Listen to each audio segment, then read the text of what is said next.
Chapter 9. The goal. Whatever has the nature of arising also has the nature of cessation. The experience of this reality is the essence of the teaching of the Buddha. Mind and body are merely a bundle of processes that are constantly arising and passing away. Our suffering arises when we develop attachment to the processes, to what is in fact ephemeral and insubstantial. If we can realize directly the impermanent nature of these processes, our attachment to them passes away. This is the task that meditators undertake, to understand their own transient natures by observing the ever-changing sensations within. Whenever a sensation occurs, they do not react, but allow it to arise and to pass away. By doing so, they allow the old conditioning of the mind to come to the surface and pass away. When conditioning and attachment cease, suffering ceases, and we experience liberation. It is a long task requiring continual application. Benefits appear at every step along the way, but to attain them requires repeated effort. Only by working patiently, persistently, and continuously can the meditator advance toward the goal. Penetration to ultimate truth. There are 3 stages in one's progress on the path. The first is simply learning about the technique, how it is done, and why. The second is putting it into practice. The third is penetration, using the technique in order to pierce to the depths of one's reality and thereby to progress toward the final goal. The Buddha did not deny the existence of the apparent world of shapes and forms, colors, tastes, smells, pains and pleasures, thoughts and emotions, of beings, oneself, and others. He stated merely that this is not the ultimate reality. With ordinary vision, we perceive only the large-scale patterns, into which more subtle phenomena organize themselves. Seeing only the patterns and not the underlying components, we are aware primarily of their differences, and therefore we draw distinctions, assign labels, form preferences and prejudices, and commence liking and disliking. This is the process that develops into craving and aversion. In order to emerge from the habit of craving and aversion, it is necessary not only to have an overall vision, but to see things in depth, to perceive the underlying phenomena that compose apparent reality. This is precisely what the practice of VIPASSANA meditation allows us to do. Any self-examination naturally begins with the most obvious aspects of ourselves. The different parts of the body, the various limbs and organs. Closer inspection will reveal that some parts of the body are solid, others are liquid, others are in motion or at rest. Perhaps we perceive the bodily temperature as distinct from the temperature of the surrounding atmosphere. All these observations may help to develop greater self-awareness, but they are still the result of examining apparent reality in a composed shape or form. Therefore, distinctions persist, preferences and prejudices, craving and aversion. As meditators, we go further by practicing awareness of sensations within. These certainly reveal a subtler reality of which we were previously ignorant. At first, we are aware of different types of sensations in different parts of the body, sensations that seem to arise, to remain for some time, and eventually to pass away. Although we have advanced beyond the superficial level, we are still observing the integrated patterns of apparent reality. For this reason, we are not yet free from discrimination, from craving and aversion. If we continue practicing diligently, sooner or later we arrive at a stage where the nature of the sensations changes. Now we are aware of a uniform type of subtle sensations throughout the body, arising and passing away with great rapidity. We have penetrated beyond the integrated patterns to perceive the underlying phenomena of which they are composed, the subatomic particles of which all matter is constituted. We experience directly the ephemeral nature of these particles, continually arising and vanishing. Now, whatever we observe within, whether blood or bone, solid, liquid, or gaseous, whether ugly or beautiful, we perceive only as a mass of vibrations that cannot be differentiated. At last, the process of drawing distinctions and assigning labels ceases. We have experienced within the framework of our own bodies the ultimate truth about matter, that it is constantly in flux, arising and passing away. Similarly, the apparent reality of mental processes may be penetrated to a subtler level. For example, a moment of liking or disliking occurs based on one's past conditioning.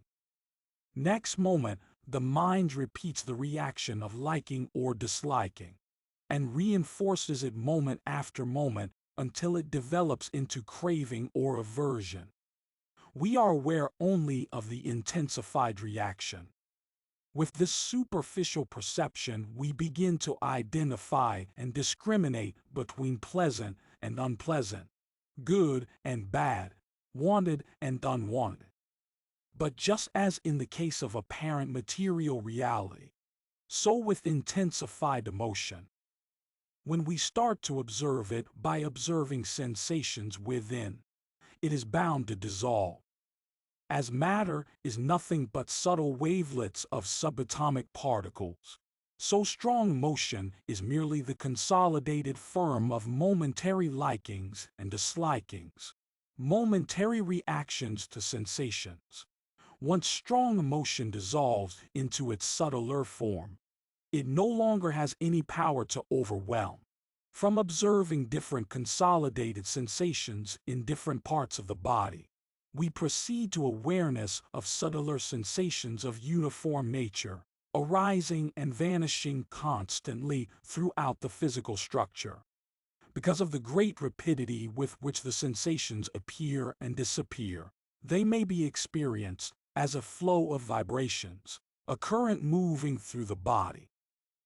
Wherever we fix the attention within the physical structure, we are aware of nothing but arising and vanishing.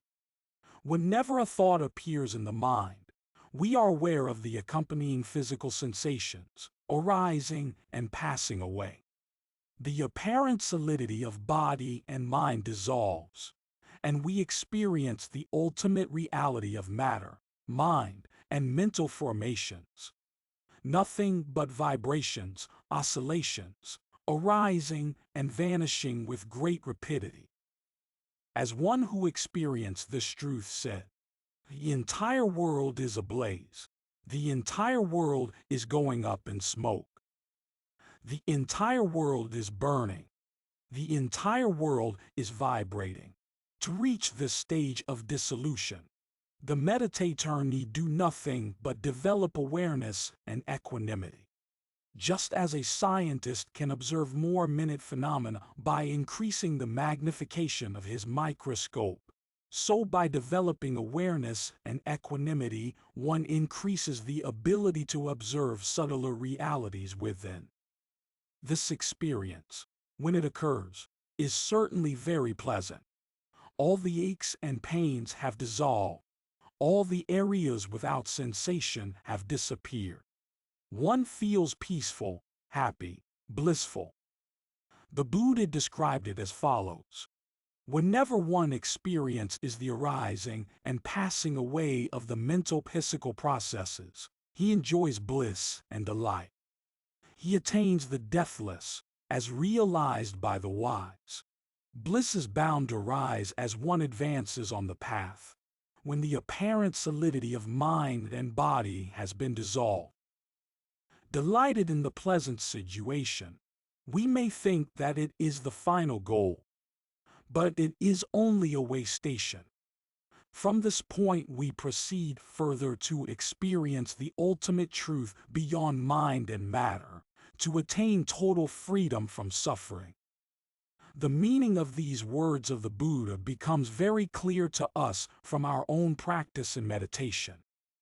Penetrating from apparent to subtle reality, we begin to enjoy the flow of vibrations throughout the body. Then suddenly the flow is gone.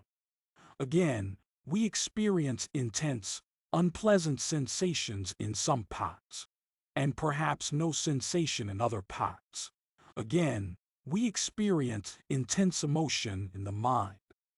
If we start feeling aversion toward this new situation and craving for the flow to return, we have not understood Vipassana. We have turned it into a game in which the goal is to achieve pleasant experiences and to avoid or overcome unpleasant ones. This is the same game that we have played throughout life, the unending round of push and pull, of attraction and repulsion, which leads to nothing but misery. As wisdom increases, however, we recognize that the recurrence of gross sensations, even after the experience of dissolution, indicates not regression but rather progress. We practice Vipassana not with the aim of experiencing any particular kind of sensation, but in order to free the mind of all conditioning. If we react to any sensation, we increase our suffering.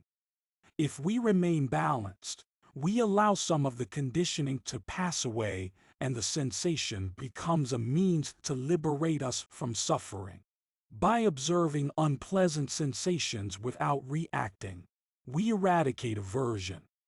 By observing pleasant sensations without reacting, we eradicate craving. By observing neutral sensations without reacting, we eradicate ignorance. Therefore, no sensation, no experience is intrinsically good or bad. It is good if one remains balanced. It is bad if one loses equanimity. With this understanding, we use every sensation as a tool to eradicate conditioning. This is the stage known as Sankhara Pekka, equanimity toward all conditioning, which led step by step to the ultimate truth of liberation, Nibbana. The experience of liberation. Liberation is possible. One can attain freedom from all conditioning, all suffering. The Buddha explained, there is a sphere of experience that is beyond the entire field of matter, the entire field of mind, that is neither this world nor another world nor both, neither moon nor sun. This I call neither arising, nor passing away, nor abiding, neither dying nor rebirth. It is without support, without development, without foundation. This is the end of suffering. He also said, there is an unborn, unbecome, uncreated, unconditioned. Were there not an unborn, unbecome, uncreated, unconditioned, no release would be known from the born, the become, the created, the conditioned. But since there is an unborn, unbecome, uncreated, unconditioned, therefore release is known from the born, the become, the created, the conditioned. Nibbana is not just a state one goes to after death. It is something to be experienced within oneself here and now. It is described in negative terms not because it is a negative experience, but because we have no other way in which to describe it. Every language has words to deal with the entire range of physical and mental phenomena. But there are no words or concepts to describe something that is beyond mind and matter. It defies all categories, all distinctions. We can describe it only by saying what it is not. In fact, it is meaningless to try to describe Nibbana. Any description will only be confusing. Rather than discussing and arguing about it, the important thing is to experience it. This noble truth of the cessation of suffering must be realized for oneself. The Buddha said, when one has experienced nibbana, only then is it real for him. Then all arguments about it become relevant. In order to experience the ultimate truth of liberation, it is necessary first to penetrate beyond apparent reality and to experience the dissolution of body and mind. The further one penetrates beyond apparent reality, the more one desists from craving and aversion, from attachments, and the nearer one approaches to ultimate truth. Working step by step, one naturally reaches a stage where the next step is the experience of nibbana. There is no point in yearning for it, no reason to doubt that it will come. It must come to all who practice Dharma correctly. When will it come? No one can say. This depends partly on the accumulation of conditioning within each person, partly on the amount of effort one expends to eradicate it. All one can do, all one needs to do to attain the goal, is to continue observing each sensation without reacting. We cannot determine when we shall experience the ultimate truth of nibbana, but we can ensure that we keep progressing toward it.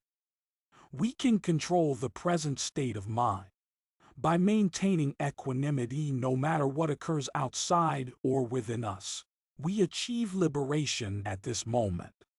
One who had attained the ultimate goal said, extinction of craving, extinction of aversion, extinction of ignorance. This is called nibbana. To the extent that the mind is freed of these, one experience is liberation. Every moment in which we practice VIPASSANA properly, we can experience this liberation.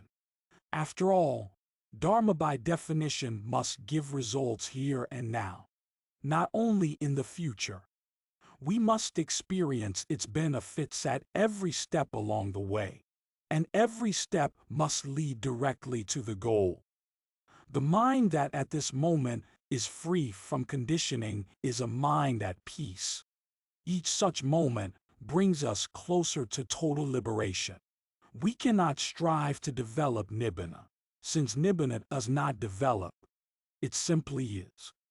But we can strive to develop the quality that will lead us to nibbana, the quality of equanimity. Every moment that we observe reality without reacting, we penetrate toward ultimate truth. The highest quality of the mind is equanimity based on full awareness of reality. Real happiness. Once, the Buddha was asked to explain real happiness. He enumerated various wholesome actions which are productive of happiness, which are real blessings. All these blessings fall into two categories: performing actions that contribute to the welfare of others by fulfilling responsibilities to family and society, and performing actions that cleanse the mind. One's own good is inextricable from the good of others. And at last, he said, when faced with all the ups and downs of life, still the mind remains unshaken, not lamenting, not generating defilements, always feeling secure. This is the greatest happiness. No matter what arises, whether within the microcosm of one's own mind and body or in the world outside, one is able to face it, not with tension, not with barely suppressed craving and aversion, but with complete ease, with a smile that comes from the depths of the mind. In every situation, pleasant or unpleasant, wanted or unwanted, one has no anxiety. One feels totally secure, secure in the understanding of impermanence. This is the greatest blessing, knowing that you are your own master, that nothing can overpower you, that you can accept whatever life has to offer. This is a perfect balance of the mind. This is true liberation. This is what can be attained here and now through the practice of VIPASSANA meditation. This real equanimity is not merely negative or passive aloofness. It is not the blind acquiescence or apathy of one who seeks escape from the problems of life, who tries to hide his head in the sand. Rather, true mental balance is based on full awareness of problems, awareness of all levels of reality. The absence of craving or aversion does not imply an attitude of callous indifference, in which one enjoys one's own liberation but gives no thought to the suffering of others. On the contrary, real equanimity is properly called holy indifference. It is a dynamic quality, an expression of purity of mind. When freed of the habit of blind reaction, the mind for the first time can take positive action, which is creative, productive, and beneficial for oneself and for all others. Along with equanimity will arise the other qualities of a pure mind: goodwill, love that seeks the benefit of others without expecting anything in return, compassion for others in their failings and sufferings, sympathetic joy in their success, and good fortune. These four qualities are the inevitable outcome of the practice of VIPASSANA. Previously, one always tried to keep whatever was good for oneself and pass anything unwanted on to others. Now one understands that one's own happiness cannot be achieved at the expense of others, that giving happiness to others brings happiness to oneself. Therefore, one seeks to share whatever good one has with others. Having emerged from suffering and experienced the peace of liberation, one realizes that this is the greatest good. Thus, one wishes that others may also experience this good and find the way out of their suffering. This is the logical conclusion of VIPASSANA meditation. Meditavana, the development of goodwill toward others. Previously, one may have paid lip service to such sentiments, but deep within the mind the old process of craving and aversion continued. Now to some extent the process of reaction has stopped. The old habit of egoism is gone, and goodwill naturally flows from the depths of the mind, with the entire force of a pure mind behind it. This goodwill can be very powerful in creating a peaceful and harmonious atmosphere for the benefit of all. There are those who imagine that always remaining balanced means that one can no longer enjoy life in all its variety, as if a painter had a palette full of colors and chose to use nothing but gray, or as if one had a piano and chose to play nothing but middle C. This is a wrong understanding of equanimity. The fact is that the piano is out of tune and we do not know how to play it. Simply pounding the keys in the name of self-expression will only create discord. But if we learn how to tune the instrument and to play it properly, then we can make music. From the lowest to the highest note, we use the full range of the keyboard, and every note that we play creates nothing but harmony, beauty. Buddha said that in cleansing the mind and attaining wisdom brought to full perfection, one experiences joy, bliss, tranquility, awareness, full understanding, real happiness. With a balanced mind, we can enjoy life more. When a pleasant situation occurs, we can savor it completely, having full and undistracted awareness of the present moment. But when the experience passes, we do not become distressed. We continue to smile, understanding that it was bound to change. Equally, when an unpleasant situation occurs, we do not become upset. Instead, we understand it, and by doing so perhaps we find a way to alter it. If that is not within our power, then we still remain peaceful, knowing full well that this experience is impermanent, bound to pass away. In this way, by keeping the mind free of tension, we can have a more enjoyable and productive life. There is a story that in Burma people used to criticize the students of Sayagyi Yubikin, saying that they lack the serious demeanor proper to those who practice VIPASSANA meditation. During a course, the critics admitted they worked seriously, as they should, but afterward they always appeared happy and smiling. When the criticism came to the ears of Webu Sayadaw, one of the most highly respected monks in the country, he replied, "They smile because they can smile." Theirs was a smile not of attachment or ignorance, but of Dharma. Someone who has cleansed the mind will not go about with a frown. When suffering is removed, naturally one smiles. When one learns the way to liberation, naturally one feels happy. This smile from the heart, expressing nothing but peace, equanimity, and goodwill, a smile that remains bright in every situation, is real happiness. This is the goal of Dharma. The story. Filling the bottle of oil. A mother sent her son with an empty bottle and a 10 rupees note to buy some oil from the nearby grocer's shop. The boy went and had the bottle filled, but as he was returning, he fell down and dropped it. Before he could pick it up, half of the oil spilled out. Finding the bottle half empty, he came back to his mother crying, "I lost half the oil. I lost half the oil." He was very unhappy.